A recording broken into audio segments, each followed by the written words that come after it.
Ambassador, it's amazing thing when you stand back and think that the president-elect, it appears to be siding against all the U.S. intelligence agencies and every senior member of his own party in favor of Russia and in concert with Julian Assange. What's your reaction on this? Well, I'm not sure he's made any kind of a judgment about exactly what to go with, and I don't see it as signing up with Assange, for example. I think he's been skeptical for some time of the intelligence community, and he's said some fairly tough things. But, you know, they're going to have to get used to working for a new boss. He's the one who won the election.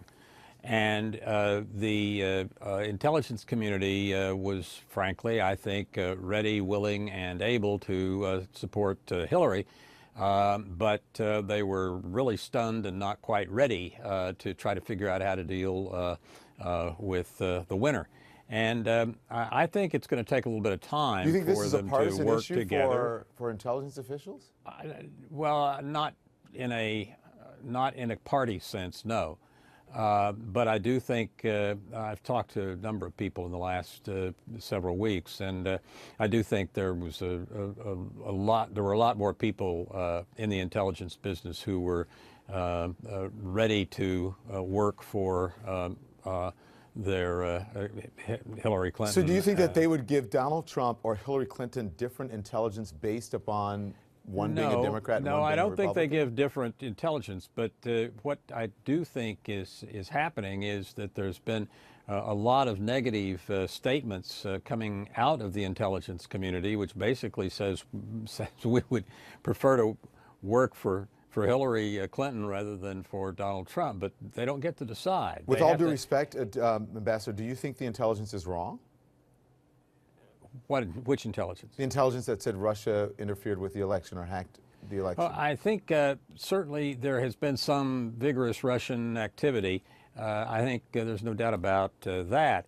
But the key thing is, did it have or have a chance to have any impact on the vote counting, on the voting machines? And it looks like, whoever did it, maybe some of it, of course, Russian, was not successful in getting anything done in the voting machines. And also, I don't think that any intelligence agency has said it would have changed the outcome of the election. I don't think it would have said it would change the outcome of the election, but they did scan voter rolls. There's an important point, which is that in an op-ed in the Wall Street Journal today, it makes clear that the software was being used here is really quite primitive, and there are thousands and thousands, as the article puts it, of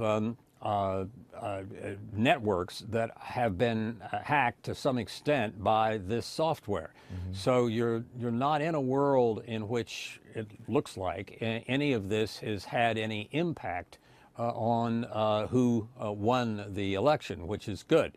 What we need to do is make sure that we get these machines operating correctly and the right kinds of them within the next 2 years, so this kind of risk and danger doesn't loom up again. And things that have no paper trail devices like that cannot effectively be checked after the fact in recounts. I want Kirsten to get in. So Kirsten, I mean, you know, every single intelligence agency has said that Russia had some role in the election. And as I pointed out to the ambassador, they don't believe it would have changed the outcome of the election, although they did scan voter rolls, which is frightening that they could even get that far. What do you make of what Donald Trump is saying, what the ambassador just said? Well, I guess the one question I would have for the ambassador, I guess, is you were a former CIA director. Would you have listened to Julian Assange, or would you have listened to your intelligence officials at the CIA? No, I don't think there's any point in listening to Julian Assange.